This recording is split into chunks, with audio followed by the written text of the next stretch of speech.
धान खरीद केंद्रों पर नियमों की उड़ रही धज्जियां, उस्मान अली पाशा ने खोली पोल।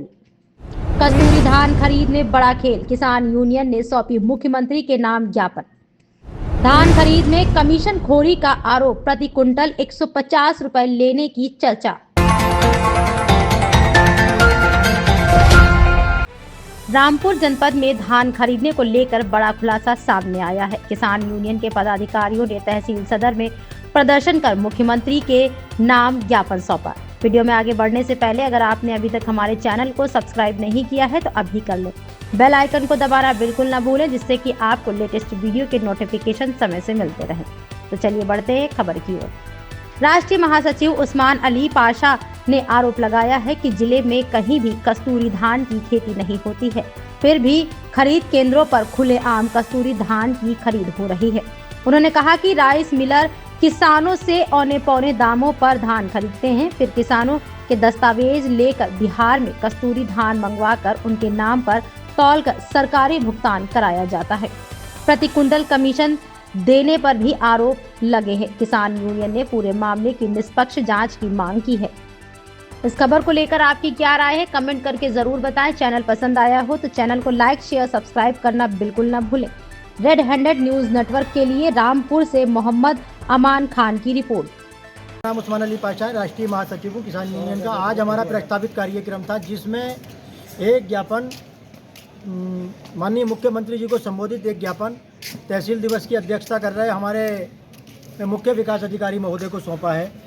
ज्ञापन में धान क्रय केंद्रों पर कस्तूरी धान की तौल बंद कराने, नहरों की सफाई में किए गए घोटाले की जांच कराने, उद्यान विभाग में भ्रष्टाचार की जांच कराने, नकली कृषि रसायनों की बिक्री रोकने, अवैध रूप से चल रही आला तथा पिलिंग मशीनों को बंद कराने के संबंध में जो पहला बिंदु है, पूरे जिले में हमारे पूरे जनपद में कहीं पर भी कस्तूरी धान की पैदावार नहीं की जाती, कोई खेती नहीं करता है। लेकिन धड़ल्ले के साथ में जो धान क्रय केंद्र हैं उन पर वो धान तोला जा रहा है।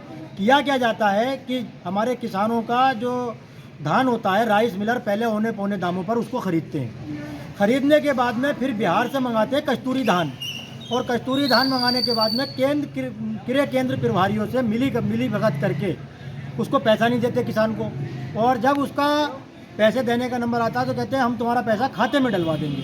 तो उसके किसान के नाम से उसके खतौनी वगैरह मंगाकर उसके किसान के नाम से कस्तूरी धान तुलवाते हैं, जिससे हमारे जो राशन की दुकानों पर जो चावल आता है, तो हमने देखा है कि राशन की दुकानों पर जो चावल आता है उस चावल को कोई भी व्यक्ति खाना पसंद नहीं करता, बल्कि उसको बेचकर दूसरा चावल खरीदने की कोशिश करता है। तो वजह यह है कि जब हमारे यहाँ पर अच्छा धान पैदा हो रहा है तो चावल भी हमारे यहाँ के लोगों को अच्छा खाने को मिलना चाहिए।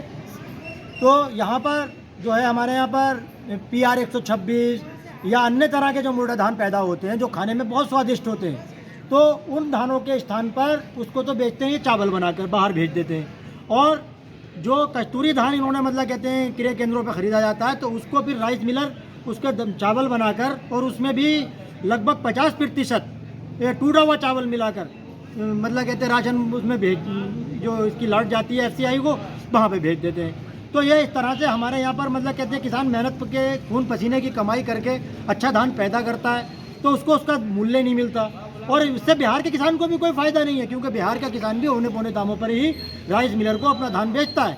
तो उसका सबसे मोटा फ़ायदा जो है राइस मिलर, और 100 से लेके 150 रुपये प्रति क्विंटल तक का कमीशन लेते हैं जो केंद्र क्रय प्रभारी हैं, वो लेने के बाद में और उसका जो बिहार का आया हुआ धान होता है उसको तोल लेते हैं। दूसरा बिंदु यह है कि इस समय नहरों की बड़े पैमाने पर सफाई की गई है, लेकिन किसी भी नहर की सफाई, खास करके जो जिले की सबसे बड़ी नहर है अपर कोसी नहर, लोअर कोसी नहर, खंडिया राजवा, बगी राजवा या अफजलपुर माइनर या बहुत सारी अन्य मेहंदीपुर माइनर, इन नहरों की सफाई के नाम पर केवल खाना पूर्ति की गई है। किसी भी नहर में टेल तक पानी नहीं जा रहा, एक को अपर कोसी नहर को छोड़कर किसी भी नहर में टेल तक पानी नहीं जा रहा है। तो नहर विभाग को कम से कम भी कई करोड़ रुपए का मतलब कहते हैं इस समय जो है इसका बजट मिला होगा, और उसमें उसने मतलब कहते हैं खाना पूर्ति करके बस मामले को रफा दफा कर दिया। तीसरा बिंदु है उद्यान विभाग से संबंधित। उद्यान विभाग में बहुत सारी योजनाएं ऐसी आती हैं जिसमें बहुत सारे कृषि उपकरण किसानों को अनुदान पर दिए जाते हैं, बहुत सा बीज मतलब कहते हैं मुफ्त में किसानों को दिया जाता है, लेकिन किसानों को ना देकर वहाँ पर जो उनके बिचौलिए, आप वहाँ पर सीसीटीवी कैमरे चेक करा लीजिएगा। हमने सीडीओ साहब जो तहसील दिवस की अध्यक्षता कर रहे हैं उनसे भी हमने कहा है कि आप तो वहाँ पर सीसीटीवी कैमरे चेक करा लीजिए। सीसीटीवी कैमरे जब चेक होंगे तो उसमें चंद ऐसे लोग हैं जो लगातार उद्यान विभाग में जाते हैं। आम किसान की वहाँ पर एंट्री नहीं है, किसी किसान को कोई लाभ नहीं मिल सकता। अभी किसानों को जो मिलने वाला 2022-23 में जो बीज आया था, जो मुफ्त में बीज मिल रहा था, तो हमने जब शिकायत की कि साहब किसानों को बीज नहीं मिला, किसानों के नाम पर बीज का जो बंदर बांट कर लिया गया, तो क्योंकि वो उन बिचौलियों के माध्यम से दुकानों पर वो बीज बेचा जाना था, वो बिक नहीं पाया। तो जब देखा कि जब जांच का ये सवाल इस तरह का पैदा हुआ कि जांच होगी, तो वहाँ पर उस बीज को जला दिया और जिला उद्यान अधिकारी ने उस पर श्रीमान जिलाधिकारी महोदय के निर्देश पर तत्परता दिखाते हुए बिसौर वाला नर्सरी इंचार्ज को निलंबित भी कर दिया। जबकि वो दोषी हो सकते हैं, उनका कोई समर्थन नहीं कर रहा है। असली दोषी जो है, जब किला नर्सरी में वो जलाया जा रहा था बीज, तो असली दोषी तो किला नर्सरी इंचार्ज हैं या उससे पूर्व किला नर्सरी इंचार्ज हैं, उनके खिलाफ कोई कार्रवाई नहीं की गई। चौथा बिंदु जो है, जिले में नकली कृषि रसायन धड़ल्ले के साथ बिक रहे हैं। हमारे यहाँ आबिद हाफिज जी हैं, इन्होंने एक आदिल पेस्टिसाइड एंड फर्टिलाइजर्स के नाम की एक दुकान है चमरपुरा पर, उनसे इन्होंने धान का बीज खरीदा था। तो जो हाइब्रिड धान होता है उसकी जो पैदावार का बीज जो था इनको दे दिया।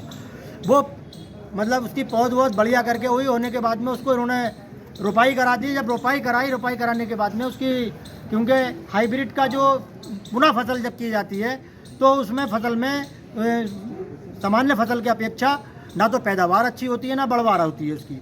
तो पैदावार का कोई सवाल ही नहीं होता, क्योंकि उस पर बाली कुछ आएगी नहीं। तो जब इस पर बाली वगैरह नहीं आई तो उन्होंने फिर उससे संपर्क किया, तो उसने पता नहीं कौन कौन सी दवाई दी, पूरी तरह फसल नष्ट हो गई।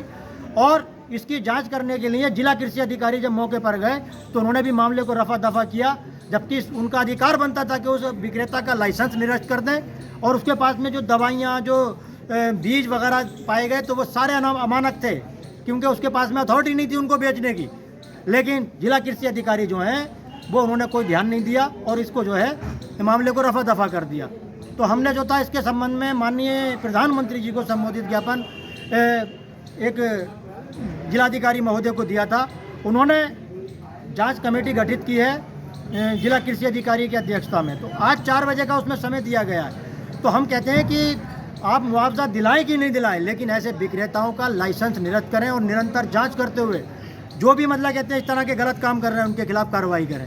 5वां और अंतिम बिंदु, जिले में बहुत बड़े पैमाने पर अवैध रूप से पिलिंग तथा आरा मशीनें चल रही हैं और उन पिलिंग और आरा मशीनों की वजह से धड़ल्ले के साथ में हरे भरे बागों का भूमाफिया कटान करा रहे हैं और कटान कराने के बाद में उन आरा तथा पिलिंग मशीनों पे बेच रहे हैं। इसमें मंडी समिति भी जिम्मेदार है, मिली भगत है। क्यों कि अगर समय रहते जांच की जाए तो बिना 6R और 9R भरे मतलब कहते हैं कोई ख़रीद फरोख्त नहीं की जाएगी। तो जब ये इस तरह की जब घोटालेबाजी की जा रही है और जो खास करके ताशका में जितनी भी पिलिंग तथा आरा मशीनें हैं सब की सब अवैध रूप से चल रही हैं। क्यों? क्योंकि आरा तथा पिलिंग मशीनों को चलाने के लिए सबसे पहले ज़मीन जो है उस व्यक्ति के नाम होना चाहिए, उसके साथ साथ ज़मीन 143 होना चाहिए। तो यहाँ पर तो नॉन जेड ज़मीनों में, सरकारी ज़मीनों में मतलब कहते हैं लगी हुई है और इसमें चाहे राजस्व विभाग हो, वन विभाग हो, मंडी समिति हो, सबकी सब मिली भगत से चल रही हैं। तो हमें सीडीओ साहब ने ज्ञापन में जो हमारे बिंदु थे उनके जो स्तर की थी, उन्होंने कहा कि इनकी समस्याओं का समाधान 1 सप्ताह के अंदर कर दिया जाएगा और ज्ञापन की मूल कॉपी माननीय मुख्यमंत्री जी कार्यालय लखनऊ भेज दी जाएगी।